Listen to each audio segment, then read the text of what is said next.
around, tell your neighbors that God loves you. Jesus loves you. Haleluya. Silakan duduk Hallelujah. Bapak You may Ibu. be seated. Mari kita sambut kedatangan Ibu Gembala kita yang sudah pulang dengan sehat dari Indonesia. Let's greet and welcome back me. Ya, Ibu Gembala bawa oleh-oleh nanti di lobi kita bisa cicip-cicip ya, walaupun nggak banyak. Nanti saudara bisa coba-coba. I brought something with, even though that Sedikit-sedikit. is not many, but I want everyone to be able to kind of have a taste. Setelah 3 minggu kita berpisah, jangan terlalu jauh karena kita perlu berdekatan. After 3 weeks apart, I don't want to be so far away from you. Wuih. Kesannya kayak komeng ya kalau bilang uhui. Anyway.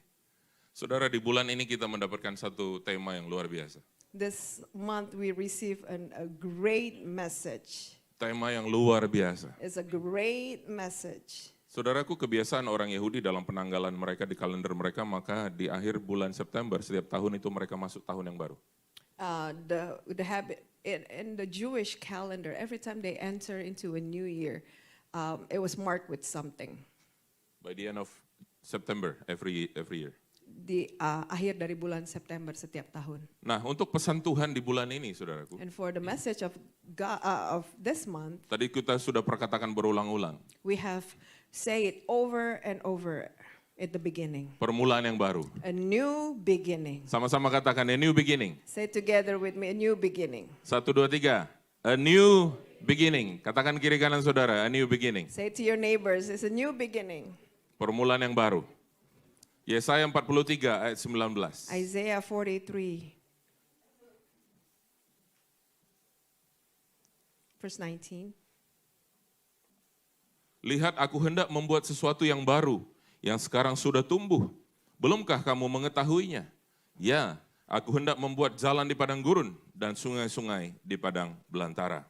Behold, I'm doing a new thing. Now it springs forth. Do you not perceive it? I will make a way in the wilderness and rivers in the desert.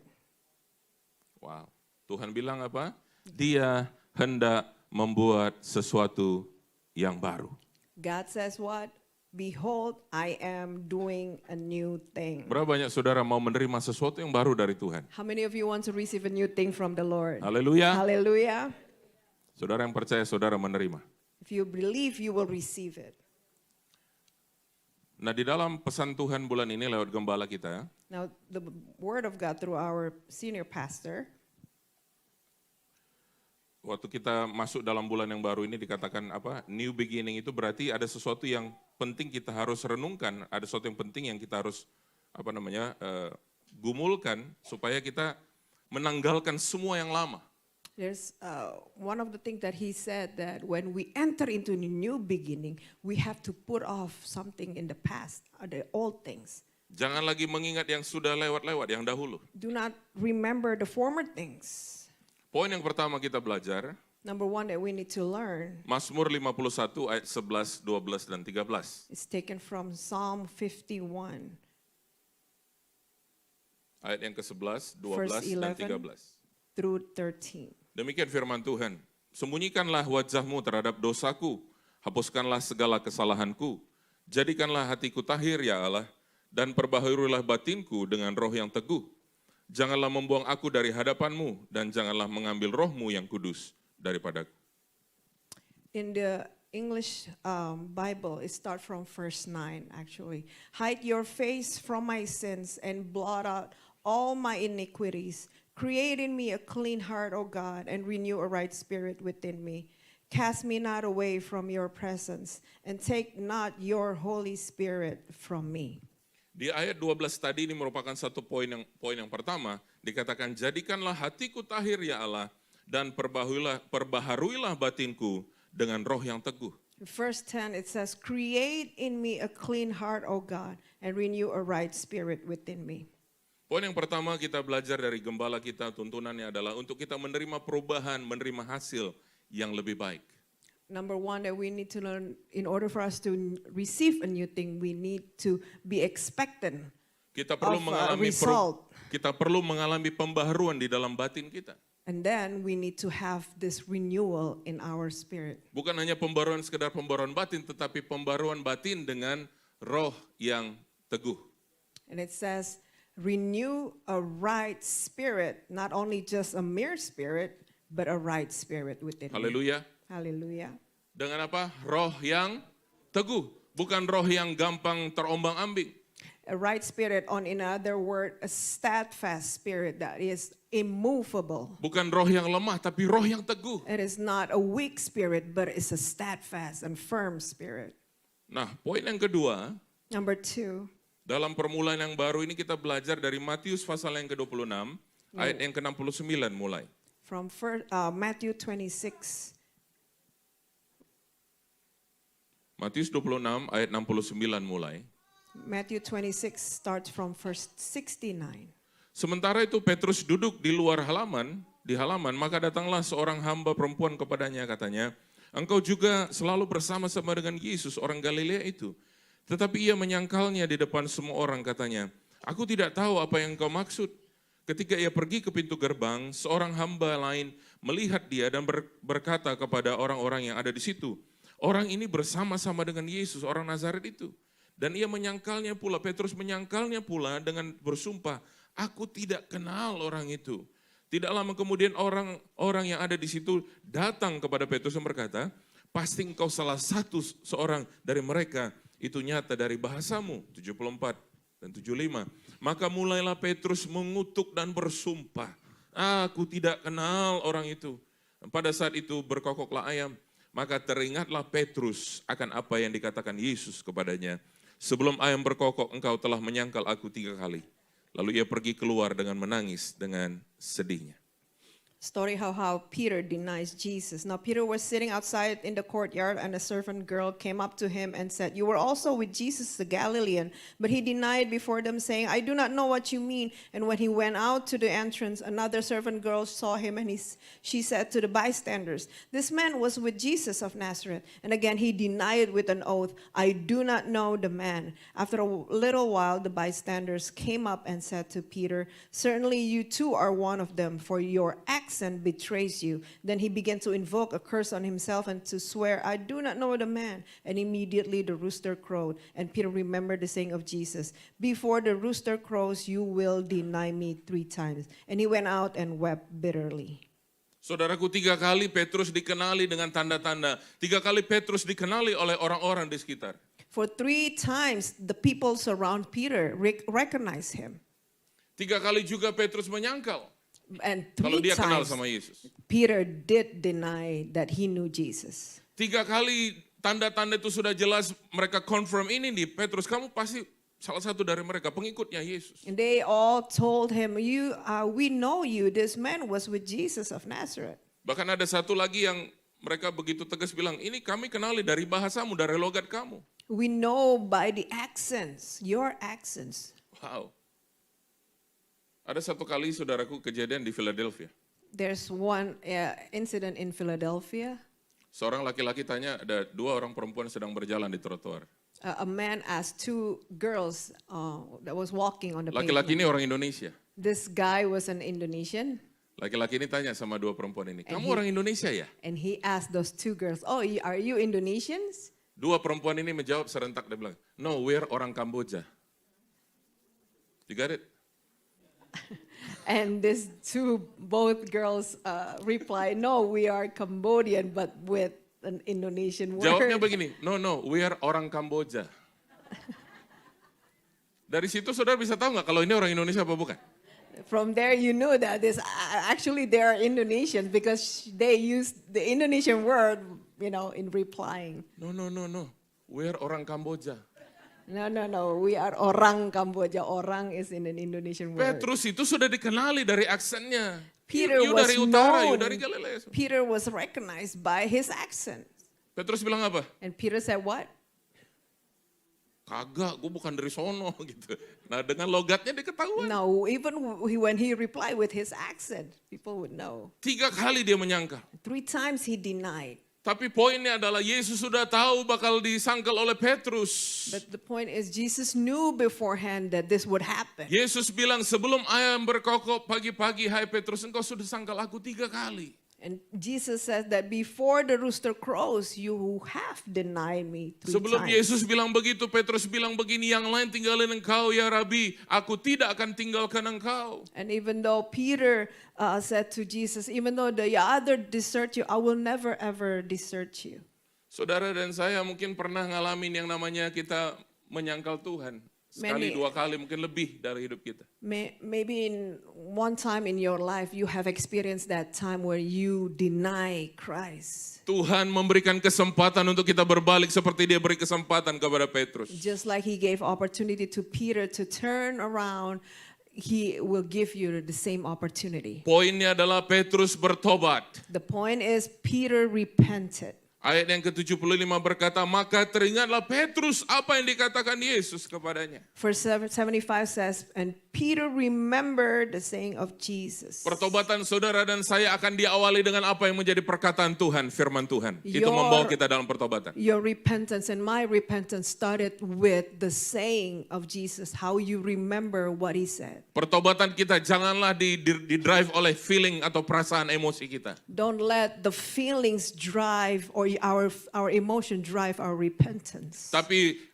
pertobatan kita biarlah itu didorong oleh kebenaran firman Tuhan yang meneguhkan kita. But let our repentance be driven by the saying, by the word of Jesus. Banyak orang Kristen mau mencoba bertobat tapi karena feeling, karena perasaan maka dia bisa berubah dalam pertobatannya. Many people try to repent, try to turn around, but because their emotion, their feelings keep, changing, it will stop them.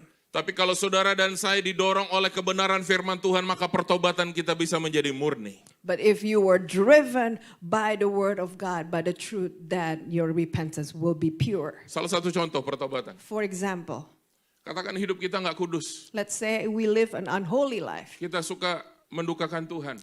We upset God so many times. Hidup dalam ketidakkudusan. And we live in unholiness. Tiba-tiba firman Tuhan datang dan berkata, kuduslah kamu sebab aku kudus. And all of a sudden we remember the word of God came to us, be holy for I am holy. Kebenaran Tuhan, kebenaran firman Tuhan yang membawa kepada pertobatan yang sejati. And that truth that will bring us into our true repentance. Bukan perasaan kita, bukan emosi kita. It is not our feelings, it is not our emotion. Petrus bertobat, dikatakan ayat 75, maka teringatlah Petrus apa yang dikatakan Yesus kepadanya. Verse 75 says, and Peter remembered the saying of Jesus. Hari-hari ini saudaraku, Roh Kudus mengingatkan saudara apa yang menjadi perkataan-perkataan Tuhan. These days the Holy Spirit will remind you of what become the saying Firman of Jesus. Tuhan berkata Roh Kudus itu menginsafkan kita akan dosa. Because the Holy Spirit will convict us of our Haleluya. sins. Hallelujah. Roh Kudus menginsafkan kita akan dosa. The Holy Spirit will convict us of our sins.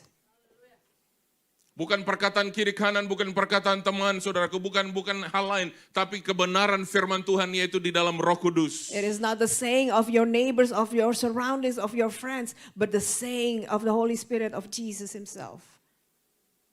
Jadi saya mau anjurkan kepada kita yang mencoba, berhentilah mencoba dan minta firman-Mu Tuhan. Berbicaralah bagiku. So I want to encourage, so those of you who have tried and tried and tried, stop trying and ask God for His word. Sebab firman-Mu lah yang dapat meneguhkan, firman-Mu lah yang dapat meyakinkan aku dalam For pertobatan. it is God, Hallelujah. God's word himself that can give you a steadfastness, a firmness.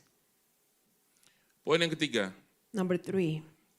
setelah tadi poin pertama kita menerima perubahan, menerima hasil yang lebih baik. Yang kedua, kita tahu kekurangan yang lalu dan masuk ke dalam level yang lebih baik seperti Petrus. Number 1, remember that we will expect new things when we enter a new beginning. And number 2, that we will leave the past. We will leave the former things and not remember them. Poin yang ketiga dari Yunus pasal yang kedua. And number 3 is taken from Jonah. Ayat 1-10 kita baca firman Tuhan. Yunus pasal yang kedua ayat 1-10. Jonah 2 verse 1 through 10. Ayat 1 berkata, berdoalah Yunus kepada Tuhan Allahnya dari dalam perut ikan itu. Verse 1 says, then Jonah prayed to the Lord his God from the belly of the fish. Saudara, ini sepertinya nggak make sense, betul nggak? Dalam perut ikan ada orang masih hidup dan dia berdoa. It does not make sense what we just read. From the belly of a fish, someone was still alive, and that person prayed. Gembala kita kemarin menggambarkan seperti keadaan Yunus pada saat di dalam perut ikan itu seperti di dalam roller coaster. If you imagine yourself in the belly of a fish, it feels like a roller coaster. Roller coaster masih mending, saudara. Ini dalam perut ikan sudah bau, tergoncang ikannya kemana-mana gitu kan. Well, it's better to Ada- be on ada a Yunus roller di dalam. coaster than to be in the belly of a fish because it stinks, it smells, and it moves around. Apa yang terjadi dalam perut ikan itu? Ayat 1, 1, 2, 3. And- Berdoalah And Yunus. what happened in the belly of the Kepada Tuhan. fish? Then Jonah prayed to the Lord his God. Mungkin saudara dalam keadaan seperti ini, dalam perut ikan, waduh nggak enak, situasinya nggak enak, aduh kacau balau, serangan Maybe kiri you are kanan. in the belly of a fish right now. Your condition is smelly, it stinks, it's unpleasant. Apa yang terjadi dalam perut ikan But what Yunus? happened at the belly of the fish? Yunus marah-marah apa Yunus berdoa? Was Jonah complained? Was Jonah angry? Or Yunus what did Jonah do? berdoa. Jonah prayed. Sama-sama bilang Yunus berdoa. Say together, Jonah prayed. Sama-sama katakan saya berdoa. Say together with me, I prayed. Haleluya. Hallelujah. Jadi kita mari sama-sama berhenti komplain. So let's stop complaining. Memang gak ada amin ya, agak sulit ya memang ya. It's hard to say amen to that. Saya tahu mungkin ada beberapa saudara berpikir gini, aduh mestinya enak nih jalan-jalan Labor Day weekend. Aduh. Maybe you're thinking, oh, I'm better off going somewhere on this Labor Day weekend. Saudara, saya mau katakan sama saudara, apapun perasaan saudara pagi hari ini, biarlah kebenaran firman Tuhan yang memerdekakan kita. I want to say to you, whatever your situation, whatever your emotion is telling you, let the truth of God's word set you free. Betul, betul. Isn't that right? Secara emosi saudara, tadi dengar Ibu Desi baru pulang bawa oleh-oleh, saudara pikirannya sudah, aduh seandainya saya di Jakarta. Saya makan sate, saya makan lontong, saya makan semua. No, makan firman dulu. When you heard that I brought something from Indonesia, you would think of all this food. No, I want you to eat the spiritual food first. Apa yang terjadi di perut ikan Yunus? What happened in the belly of the fish? Katanya dalam doanya, dalam kesusahanku aku berseru kepada Tuhan. Dan ia menjawab aku dari tengah-tengah dunia orang mati. Aku berteriak dan kau dengarkan suaraku. Telah kau lemparkan aku ke tempat yang dalam, ke pusat lautan. Lalu aku terangkum oleh arus air, segala gelora dan gelombangmu melingkupi aku. Dia gambarkan semua suasananya. Dan aku berkata, telah terusir aku dari hadapan matamu. Mungkinkah aku memandang lagi baitmu yang kudus? Wah, dirindukannya saudaraku hadirat Allah. Segala air telah mengepung aku, mengancam nyawaku. Samudera raya merangkum aku, lumut lautan membelit kepalaku. Udah gak pakai lagi saudaraku sampo yang bagus. Haleluya. Ayat 6. Di dasar gunung-gunung aku tenggelam ke dasar bumi. Dan kemudian pintunya terpalang di belakangku untuk selama-lamanya. Ketika itulah engkau naikkan nyawaku dari dalam liang kubur ya Tuhan Allahku. Ketika jiwaku letih lesu di dalam aku, teringatlah aku kepada Tuhan dan sampailah doaku kepadamu ke dalam bait-Mu yang kudus. Mereka yang berpegang teguh pada berhala kesia-siaan, mereka lah yang akan meninggalkan Dia yang mengasihi mereka dengan setia. Kemudian ayat 9 dan 10, tetapi aku dengan ucapan syukur akan kupersembahkan korban kepadamu. Apa yang kunazarkan akan kubayar. Keselamatan adalah dari Tuhan. Lalu berfirmanlah Tuhan kepada ikan itu dan ikan itu pun memuntahkan Yunus ke darat. Starting from verse 2, saying, I called out to the Lord out of my distress, and He answered me. Out of the belly of Sheol I cried, and you heard my voice. For you cast me into the deep, into the heart of the seas, and the flood surrounded me. All your waves and your billows passed over me. Then I said, I am driven away from your sight. Yes. Yet I shall again look upon your holy temple. He longed for God's presence. And the waters closed in over me to take my life. The deep surrounded me. Weeds were wrapped about my head.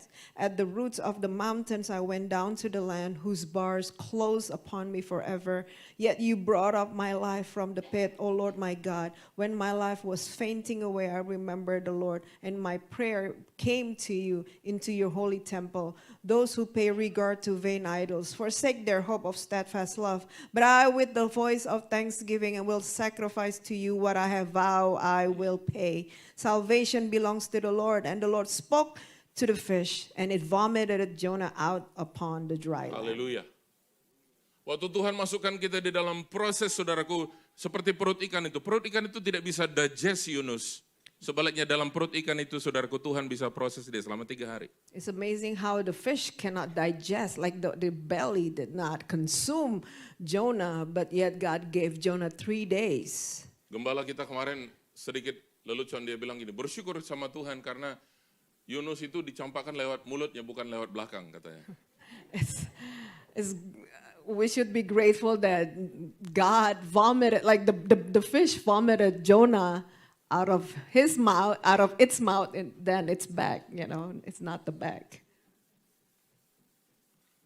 Waktu kita dalam proses Tuhan seperti dalam perut ikan itu, kita tidak digest dan kemudian kita binasa. Tetapi Tuhan memulihkan keadaan kita, asal di dalam itu ada pertobatan. As long as there is repentance, just like what Jonah experienced, instead of his being consumed by the fish, instead of being digested inside the fish belly, there is repentance and God preserved Jonah's life. Ayat 7, 8, dan 9 ini menjadi ingat-ingatan bagi saudara dan bagi saya. For 7, 8, and 9, I want you to remember these verses. Ketika jiwaku letih lesu di dalam aku, teringatlah aku kepada Tuhan, sampailah doaku kepadamu dalam bait-Mu yang kudus. When my life was fainting away, I remembered the Lord, and my prayer came to you into your holy temple. Terus di ayat yang ke-9 dikatakan, saudaraku apa?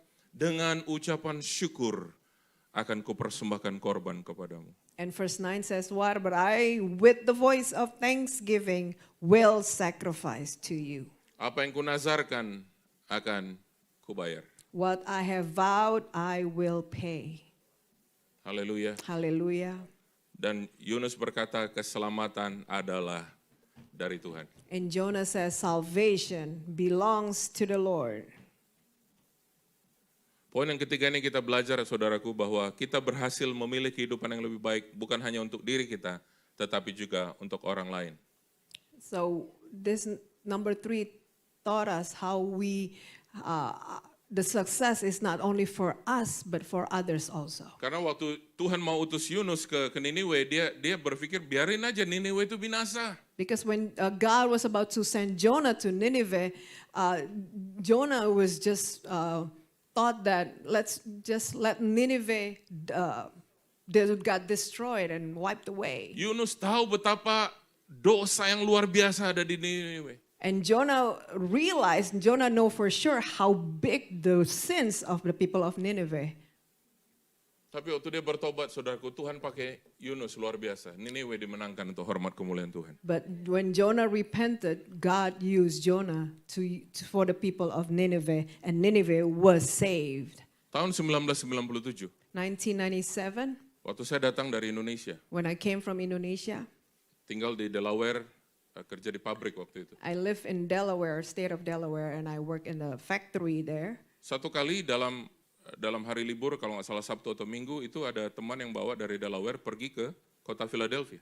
And during one of the weekends, some friends came from Philadelphia. Delaware to Philadelphia. From Delaware to Philadelphia. Jadi kami putar-putar seharian di Philadelphia. Oh, and I went with them, so we went around the city of Philadelphia. Waktu saya ada di sana, saya rasa mengerikan sekali kota itu. And when I first entered that city, I sensed that how scary the city was. Saya taruh di dalam hati saya. And I keep it in my heart. Saya tidak akan kembali lagi ke Philadelphia. And I said, I will never return to that city of Philadelphia.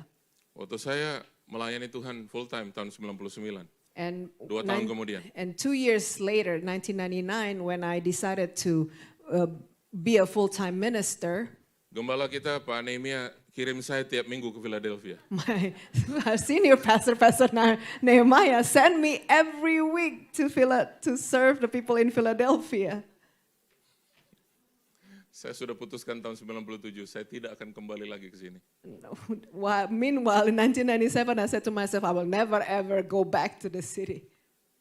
2002 akhir, 2002, end of 2002, Pak Neme bilang sama saya, Pastor Nehemiah said to me, Andi kamu jadi gembala di New Hampshire. Andy, I will send you to be a pastor at the church in New Hampshire. Saya bilang, no thank you. And I said, no, thank you. Karena saya sudah putuskan, saya tidak akan pergi ke New Hampshire.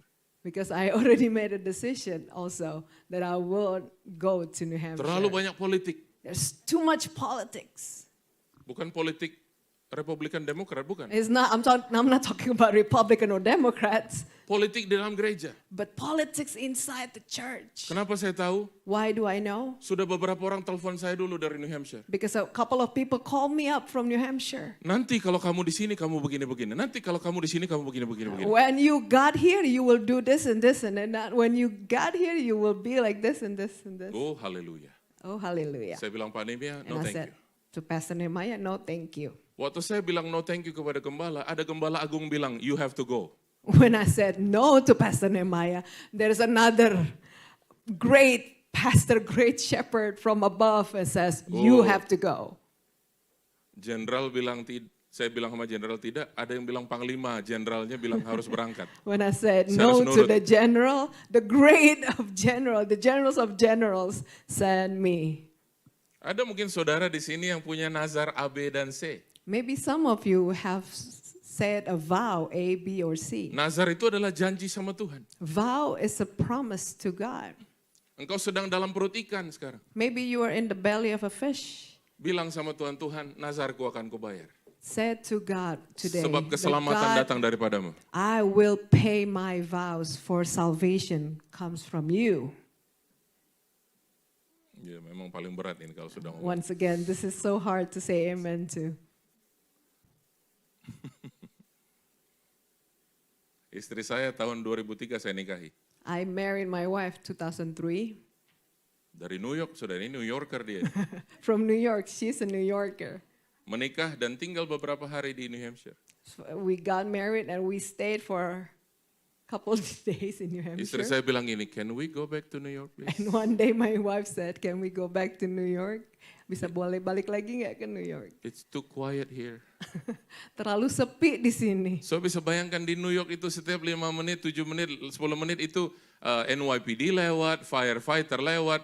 Semuanya berisik, saudaraku, di New York If itu. you have been to New York, every couple of minutes, 5 minutes, 3 minutes, you will hear the NYPD, the alarm, the ambulance, all the sirens. It's so busy. It's never quiet. Daerah ini, saudaraku, Dover sekitarnya tahun 2003 itu 21 tahun yang lalu itu sepi. And this Dover area, 21 years ago, or this Somersworth area, the 21 years ago was so quiet. Dead. He was so dead. Sampai jangkrik aja cari tempat lain, saudaraku, saking sepinya. Even we cannot find crickets, if we can hear any crickets, they have to move to find, another place. It's too Bayangin, quiet. saudaraku, kalau sampai belalang, cricket pun dia cari tempat lain, berarti sepi banget. It means that if a cricket will find another place, that means it's so quiet. Istri saya bilang begini, balik ya ke New York. My wife said, let's just go back to New York. Saya harus ingatkan dia, saya dulu pernah minta pulang ke New York, nggak dikasih. And I have to remind her, I have asked to go back to New York. They would not let us. Haleluya. Hallelujah. Kalau saudara punya nazar, bayar nazar saudara. If you have a vow, if you have said a vow, Kalau Tuhan to the panggil Lord, saudara akan spesifik dalam Pay panggilan your saudara, just say yes. if God has called you specifically, just say Selagi yes. masih ada kesempatan, While there is still opportunity, selagi masih ada waktu, there's still time. selagi masih ada nafas dalam While saudara. there's still breath in your lung. Seorang rekan kami baru meninggal minggu lalu di New York. One of our beloved friend has just passed away in New York. Waktu Pak Nehemiah kunjungi dia sebelum meninggal, When Pastor Nehemiah visited him before he passed, dia bilang sama Pak Nehemiah, he said to Pastor Nehemiah, Pak Nehemiah kalau saya sembuh saya balik ke gereja.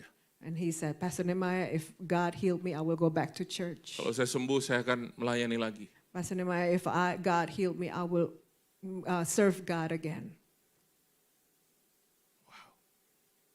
Tuhan punya rencana lain bagi dia. God has a different plan for him. Waktu saudara masih sehat, masih kuat, aduh, While haleluya. you are still alive and still healthy, Cari Tuhan sungguh-sungguh. seek God wholeheartedly. Haleluya. Hallelujah. Aduh Pak Andi, kenapa pesan Tuhan kok berat sekali ya? Ini kan weekendnya Labor Day Pak, ini harusnya relax gitu. Nggak ada saudaraku, namanya Tuhan mau bicara, bicara. Well, Pastor Andy, the message is too harsh. It's too hard. This is a Labor Day weekend. Let me relax. Well, No. Kalau Bapak di surga mau bicara, dia pilih mau bicara apa. well, when the Father chose to speak, He will speak what He wants to speak. Haleluya. Hallelujah. Kita lihat satu contoh, Daud waktu dia melawan Goliat, 1 Samuel 17. 1 Samuel 17 is a story of when David fought Goliath. 1 Samuel 17 mulai ayat yang ke-26.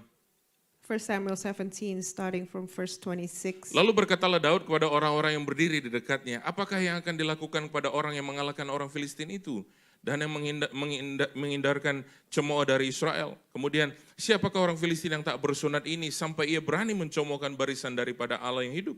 Rakyat itu pun menjawabnya dengan perkataan tadi, begitulah akan dilakukan pada orang yang mengalahkan dia. Ketika Eliab, kakaknya yang tertua, mendengar perkataan Daud pada orang-orang itu, bangkitlah amarah Eliab pada Daud sambil berkata, mengapa engkau datang?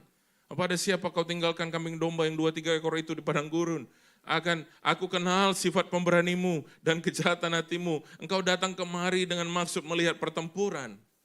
Kakaknya bilang begitu, Eliab bilang begitu. Verse 26, and David said to the men who stood by him, what shall be done for the man who kills this Philistine and takes away the reproach from Israel? For who is this uncircumcised Philistine that he should defy the armies of the living God? And the people answered him the same way. So shall it be done to the man who kills him. Now Eliab, his eldest brother, heard when he spoke to the men, and Eliab's anger was kindled against David. And he said, why have you come down? And with whom have you left those few sheep in the wilderness? I know your presumption and the evil of your heart, for you have come down to see the battle. Ayahnya Eliab dan ayahnya Daud, Isai ini suruh Daud pergi, kamu bawa ini bekal-bekal untuk kakak-kakakmu di medan pertempuran. David was sent by his father to bring food for his brothers. Daud waktu tiba di sini dia melihat Goliat menantang ini tentara-tentara Israel. And when David arrived, he saw Goliath challenge the armies of Israel. Saya mau katakan kepada saudara, ini Goliat ini sudah berhari-hari menantang tentara Israel. And I want to assure you, the story says that Goliath have challenged not only once, twice, but days. Tapi tidak ada satupun yang berani menghadapi Goliat. But none of the men of Israel dared to face Goliath. Eliab ini, kakaknya ini tahu saudaraku, tahu persis kelakuannya Daud, pemberani. And Eliab, David's eldest brother, knew how David was a very courageous man, brave man. Eliab bilang apa sama Daud? Kamu di sini mau lihat pertempuran kan? Daud bilang, enggak, cuman mau nanya aja apa sih salahnya gitu kira-kira. And Eliab asked David, you're here to see the battle, right? And David said, what have I done now? I was just asking. Ayat 32 bilang begini, berkatalah Daud kepada Saul, janganlah seorang menjadi tawar hati karena dia, hambamu ini akan pergi melawan orang Filistin itu. Wow. Verse 32, this is what David said to Saul. Let no man's heart fail because of him. Your servant will go and fight with the Philistine. Lihat Daud saudaraku, dia kasih kekuatan dulu nih. Jangan seorang pun menjadi tawar hati karena dia itu. Jangan satu pun, dia kuatkan dulu nih. Dia ngomong sama Saul seperti itu. And this is what David did. He strengthened the people's heart. It says, let no man's heart fail because of him. Fokusnya Daud, saudaraku, bukan dirinya. Fokusnya Daud ini loh. Tentara Israel ini jangan sampai lemah.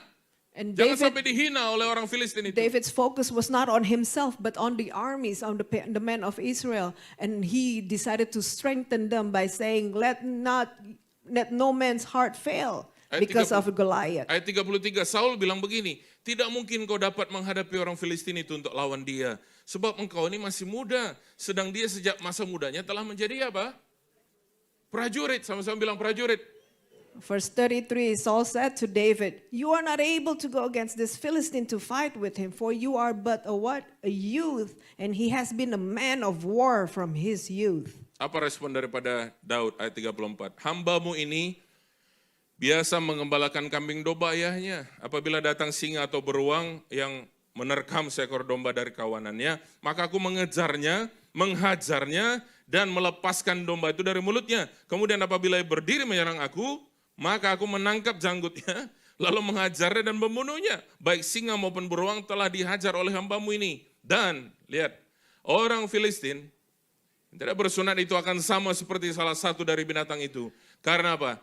Ia telah mencemooh barisan daripada Allah yang hidup. But what did David say to Saul? Your servant used to keep sheep for his father, and when there came a lion or a bear and took a lamb from the flock, I went after him and struck him and delivered it out of his mouth. And if he rose against me, I caught him by his beard and struck him and killed him. For your servant has struck down both lions and bears, and this uncircumcised Philistine shall be like one of them, for he has defied the armies of the living God. Haleluya. Hallelujah. Terus dia bilang begini, Tuhan yang telah melepaskan aku dari cakar singa dan dari cakar beruang, dia juga akan melepaskan aku dari tangan orang Filistin itu. Kata Saul kepada Daud, pergilah, Tuhan menyertai engkau. And at the end, David says, the Lord who delivered me from the paw of the lion and from the paw of the bear will deliver me from the hand of this Philistine. And Saul said to David, go, and the Lord be with you. Haleluya. Hallelujah. Apa yang dilakukan Daud waktu nggak ada satu orang pun tahu, saudaraku. Di padang pengembalaan itu nggak ada yang tahu kalau Daud itu melakukan itu, nggak pamer. Kalau mungkin Daud zaman sekarang ada cellphone. Nih. Lu lihat nggak ini mulut singa? Gue robek nih ya, ntar ya. Ini live. Kalau zaman sekarang tuh. When David struck down the bear and the lion, no one saw what David did. Maybe if during this era, David will go live on social media and destroy all those bears and lions. Hey guys. Hi guys. Look, nih. Domba yang tadi nih, habis sama gua nih, yang ngejar nih, lihat nih. Look at this bear. He's done. Tapi saya percaya Daud nggak akan lakukan itu walaupun dia ada di zaman ini. Even though he lived on this age, I don't think David will do that. Apa yang kita lakukan, saudaraku, yang orang lain tidak tahu waktu kita dengan Tuhan hanya bergumul, tak ada yang tahu. Kita berdoa, nggak ada yang tahu. Itu membuat kita boleh kuat menghadapi apapun di luar sana. Whatever that you've done in private when no one sees you will strengthen you when you just spend your time with the Lord. It will enable you to face your Goliath. Haleluya. Hallelujah. Jadi nggak usah dipamer-pamerin juga gitu loh, ya kan? Ini segala macam gitu, semuanya dipromosin. Kita nggak sadar kita promosin diri kita nggak promosin Tuhan. Many times when we go on social media, we end up promoting ourselves, but not promoting God. Tidak ada salahnya sosial media, saudaraku. Tapi kalau sosial media hanya mempromosikan kita mungkin ya agak-agak ya begitulah kira-kira. Ya saudara yang terjemahin lah. Social media is not wrong, but when you use it in the wrong way, you end up promoting yourself. Karena kalau sampai orang bilang begini, lo ngajak-ngajak gue gereja, lo dulu baru tobat deh, gitu. Itu bahaya, saudaraku. Because it's dangerous when you try to win someone to win someone so that you want that person to go to church with you, and that person decline and says, "You take care of yourself first." Ya. Karena apa, saudaraku? Kita bukan hidup dalam dua standar, kita punya standar yang sama. Sosial media kita sama dengan kehidupan kita juga. Because we do not live by two standards. What you portray on social media should reflect the real you. Kalau kita post ayat-ayat firman Tuhan, ya itulah kehidupan kita, bukan untuk orang lain, itu untuk kita juga. Maybe you like to post scriptures, verses that should reflect who you are, the real you. Haleluya. Hallelujah. Kita mungkin taruh ayat firman Tuhan, kasihlah sama manusia, segalanya. Ampunilah mereka yang bersalah. Sementara kita nggak ngampunin orang lain, saudaraku, itu bahaya. It's dangerous when you like to put all these verses, love one another, forgive one another, yet you hold grudges, you hold your forgiveness. That's dangerous. Coba katakan kiri kanan, saudara. Sosial media kita, biarlah sama dengan kehidupan rohani kita. Remind your neighbors, let our social media reflect ourselves, our true self. Kita bilang, ampunilah sesama manusia, kasihlah. Sementara kita benci banget. Terus ada yang nge-like lagi yang kita benci. Ih, munafik banget sih ini orang. Well, we say, forgive one another, Aduh, accept love one another, and then someone put a like. Terus ada yang begini di sosial media, itu kan ketahuan banget dia benci banget sama gue. And you judge by the response you got. Padahal dia salah pencet, dia mau pencet gini, dia pencet gini. Kita udah salah duluan, sudah salah mikir duluan. Sudah. Haleluya. Hallelujah. Minggu depan, Next week, kita akan lanjutkan kebenaran firman Tuhan. I will continue on with the message. Ya, dari sini kita belajar dulu sebentar, saudaraku. Apa yang terjadi? Daud itu orangnya bukan gegabah, tapi dia senang bergaul dengan Tuhan. Dia senang bertanya dengan Tuhan. And from here we can see that David was not just a man of who likes to do spontaneous things. David would inquire of the Lord first. Dan Tuhan itu pasti memberitahu kepada kita waktu kita bertanya kepada Dia. And God will surely tell us when we ask of him.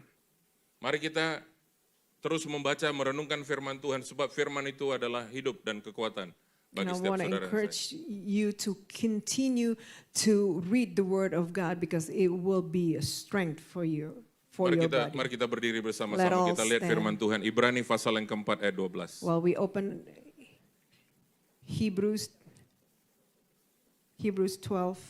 4:12. Hebrews 4:12, I'm sorry. Saya boleh panggil semua musician, boleh join saya di sini. And every musician can come forward. Sebab firman Allah hidup dan kuat dan lebih tajam daripada pedang bermata dua manapun. Ia menusuk amat dalam sampai memisahkan jiwa dan roh, sendi-sendi dan sumsum. Ia sanggup membedakan pertimbangan dan pikiran hati kita. For the word of God is living and active, sharper than any two-edged sword, piercing to the division of soul and of spirit, of joints and of marrow, and discerning the thoughts and intentions of the heart. Firman Tuhan dikatakan apa? Hidup, kuat, dan lebih tajam daripada pedang bermata dua The manapun. word of God is living, active, and sharper than any two-edged sword. Ia menusuk amat dalam sampai memisahkan jiwa dan roh, sendi dan sumsum. Ia sanggup membedakan pertimbangan dan pikiran hati kita. Piercing to the division of soul and of spirit, of joints and of marrow, and discerning the thoughts and intentions of the heart.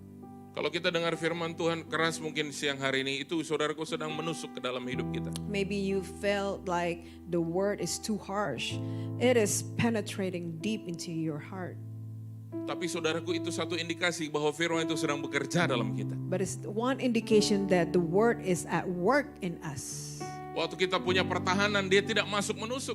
But when we try to hold off, we try to build a wall, it will not penetrate. Tapi waktu kita buka hati kita, dia masuk dalam hidup kita. But when we Firman open Tuhan up our hearts, He will enter into our Dia menusuk amat dalam sama memisahkan jiwa dan roh.